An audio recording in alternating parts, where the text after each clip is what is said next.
Our elders had to survive on a physical level, right? They had to survive in 3D, in the 3D spiritual realm. I got to make sure I have enough money for food, and I have to have enough money for shelter and for clothes on my back. Their survival was at the lowest level for stability. And as we have like ascended through the generations, we're able to care about other things outside of our like physical stability, where mental health is something that we are able to take into account.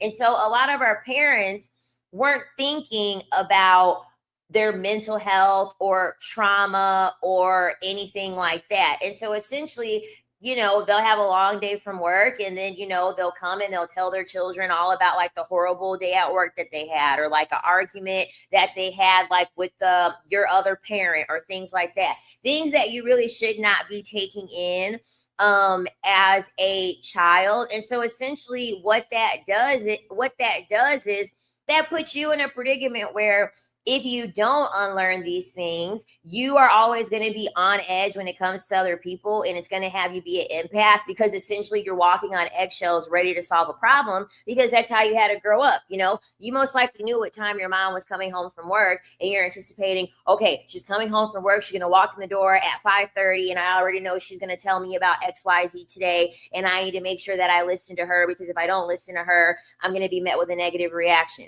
You know what I mean? And then there's some people that are like, listen, I had to parent my own parent as a child. I don't want to have children. I don't want to go through that again, where I have to parent a child, and I essentially had to parent my own parent throughout my whole childhood.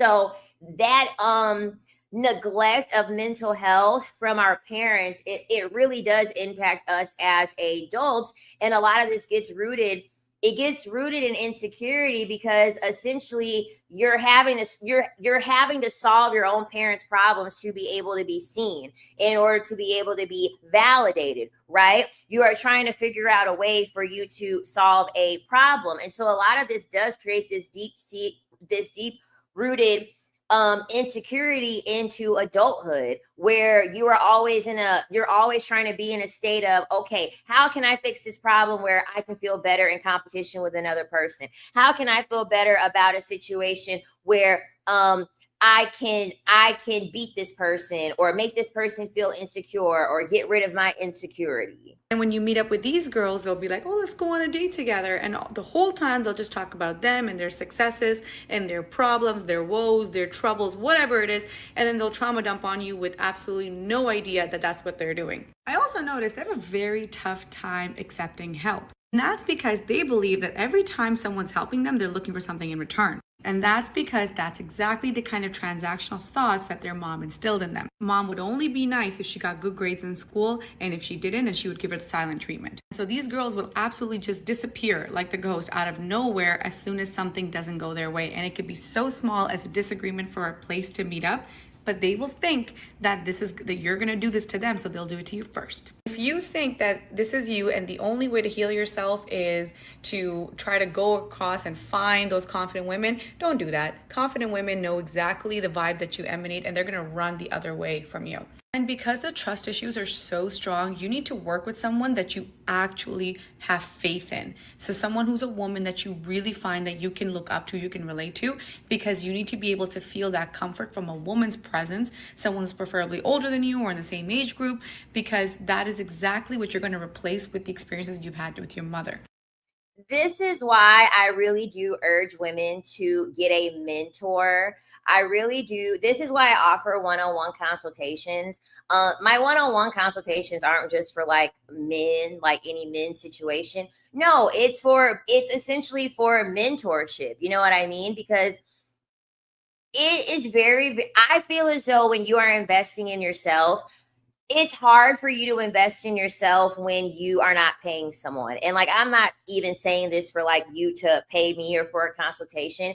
It's just, the thing about it is that it's weird. When we have like dynamics with a friendship, or we have a dynamic with family, I feel as though people really do try to take advantage of a bloodline, or they really do try to take advantage of you having a friendship, right? When you are paying someone, when you are actually getting a service from a person, it requires a whole level of accountability because you are no longer relying on your relation to the person as a family member or a friend and things like that. I really do believe that all women should have some form of mentorship that they are paying in order to get help to dismantle and unpack certain things from a standpoint as a woman. You know what I'm saying?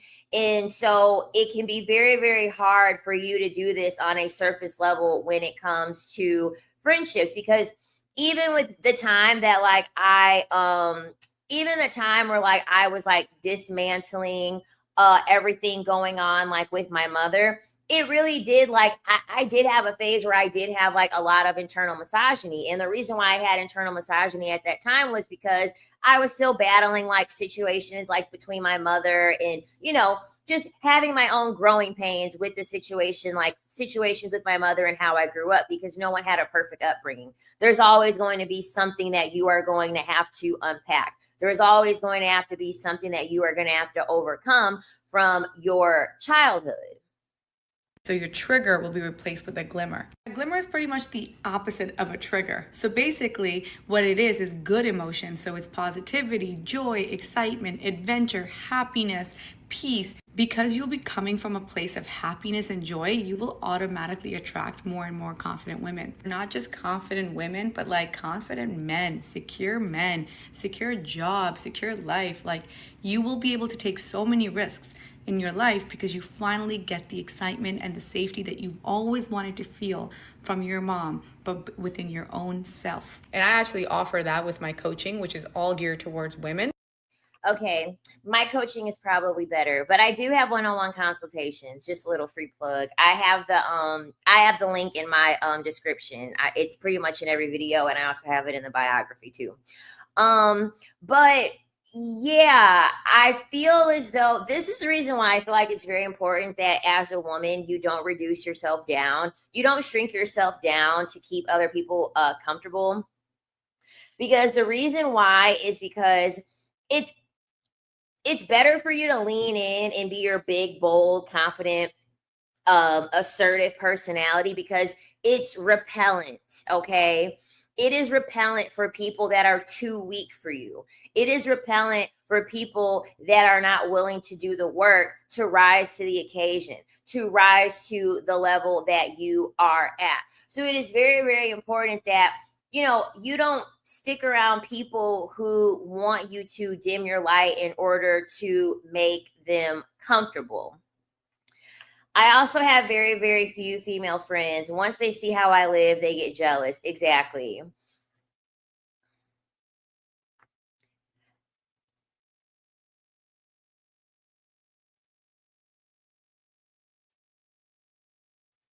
Oh, thanks for booking a consultation for me, Lisa. I am excited as well. Yeah, I love the consultations. They're really, really, really insightful. And like I do like give you guys like journal prompts. I give you guys like book recommendations. Like I give you guys things that you can work on in the meantime during the consultations, because the whole purpose of it is like shadow work. The whole purpose is for you to essentially figure out your weaknesses and how we can fix those and we can make those better, so that way they are no longer weaknesses. You know, essentially finding the ways that we can improve your life and you can improve your mindset, so that way your life can go on a better trajectory. You know, that way you can remove blockages with your mindset, with your mentality, with your emotions in your life. Your spirit will irritate their demons. Exactly. When you are someone that is really out here and you have very good energy, you have a very, very good aura, it's going to put a mirror up to people's inadequacies. And that's where a lot of that jealousy and that envy comes from. Because when you're not the bright light in a room, when you're not the bright light in the room, there can be no shadow, right? There can't be any casted shadows because it's dim in there. It's dark in there. When you are the bright light entering a room, you are casting a shadow on everyone else around you that is also not shining bright. You're highlighting their inadequacies with your light. And people don't like that. That makes people feel uncomfortable. That makes people feel exposed. And so in order to hide that, they are going to do things like gossip about you, try to sabotage you, be jealous of you, be envious of you.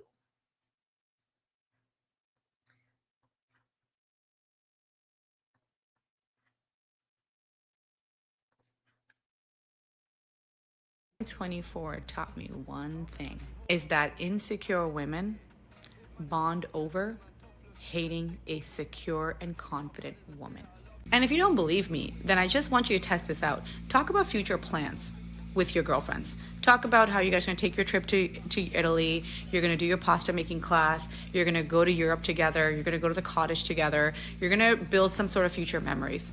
9 times out of 10, if they're insecure, they're going to come up with some problems around, oh, scheduling's a problem, money's a problem, time's a problem, energy's a problem. But all that energy comes right back up when it comes to hating a girl. Insecure women are professional haters. They do this shit for a sport. They know how to avert any conversation other than the topic at hand that means more hating of other girls. They love getting together and talking about all the problems that their ex-best friend had or their sister has. Always a woman to blame for their problem.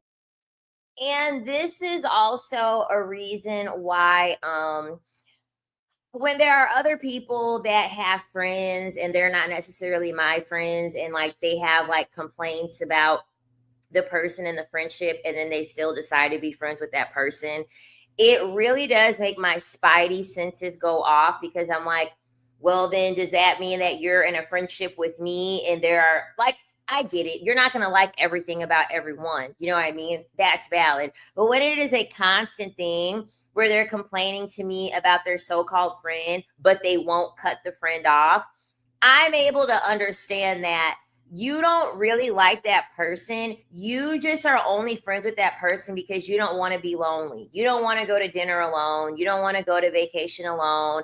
You're afraid to be a loner. You're afraid to be isolated and really focus on the things that you want to, or that you need to focus on to make yourself better, to have yourself ascend. And one thing about me is that whenever I'm isolated, whenever I'm in solitude, I always am able to create something. I'm always able to like create things to give to the collective.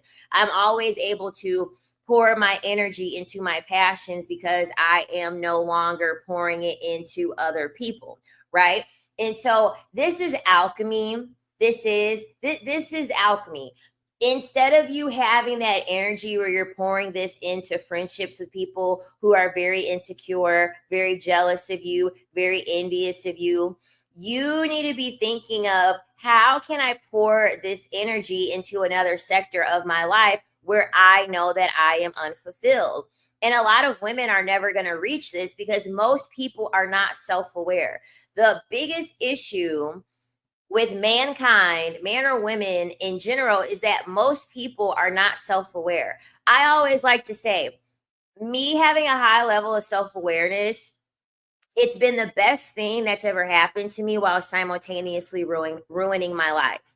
And what I mean by that is, when you become self-aware, you understand that like none of this is real. All of this was like created. Like all of these were societal norms. Someone literally just was like, I'm going to write down that like you should get like a college education. You're going to go to school until you're 18. Like you should find someone to get married. And then like buy a house and then live the rest of your life happily ever after. And so when you have a high level of self-awareness is understanding, well, I have commitment issues.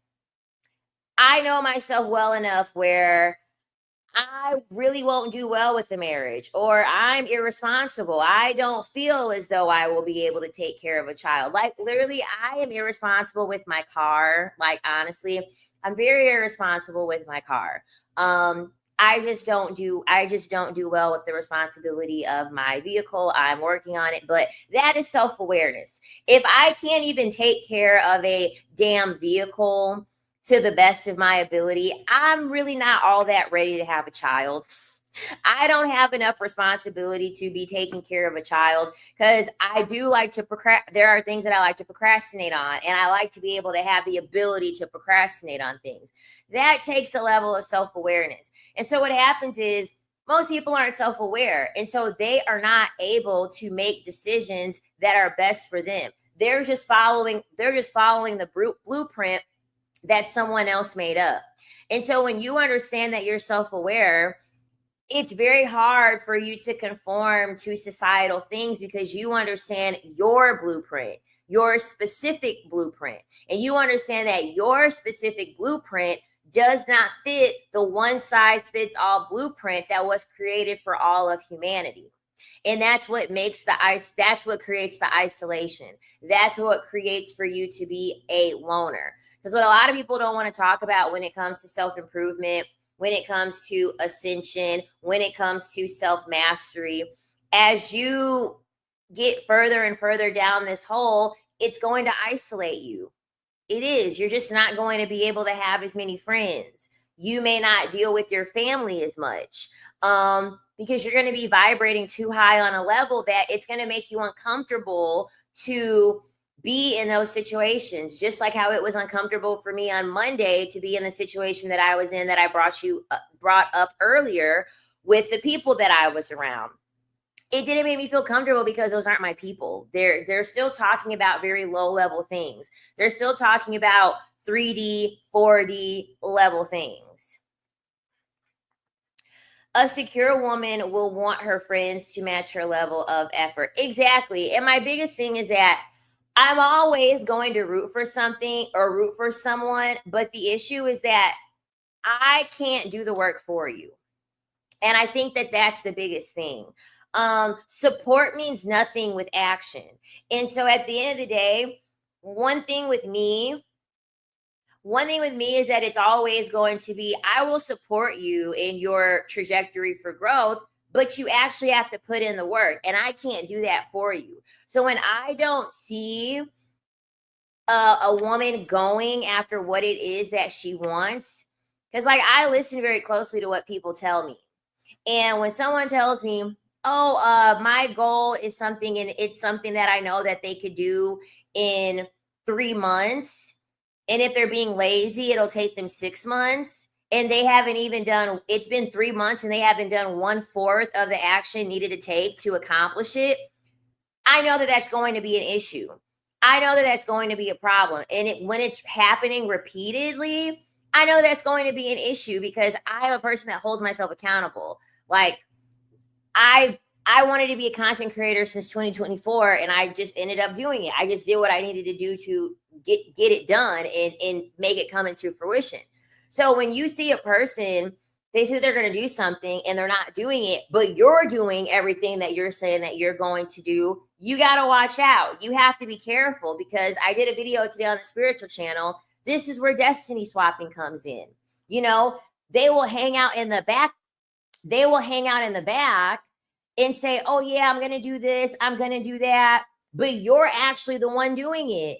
So you're giving them the game plan. You're giving them the path of what they need to do. And the next thing you know, they're going to live the life that they're living the life that you want to live. Because that you let them sit in the background and you let them ride the coattails too long for what it was that you wanted to accomplish, instead of just cutting them off and saying, you want to know what? You ain't putting in the work for your own life to manifest the way you want it to. You're not doing the work that you need to do to accomplish the things that you want to do. It was bothering her, and that's fine. Just never hang out with her again. Yes. See, I knew it was going to be some don't outshine me vibes. Exactly. Whatever you do, keep your personal goals, dreams, and aspirations to yourself. Exactly. Until the egg has hatched, move in silence. Even people with good intentions can plant negative seeds. Exceptions may apply. Exactly. This is why it's really, really important to, don't tell anyone what your plans are. You know what I mean? Do not tell anyone what your game plan is for your life, because a lot of people don't want to really see you succeed. They honestly don't.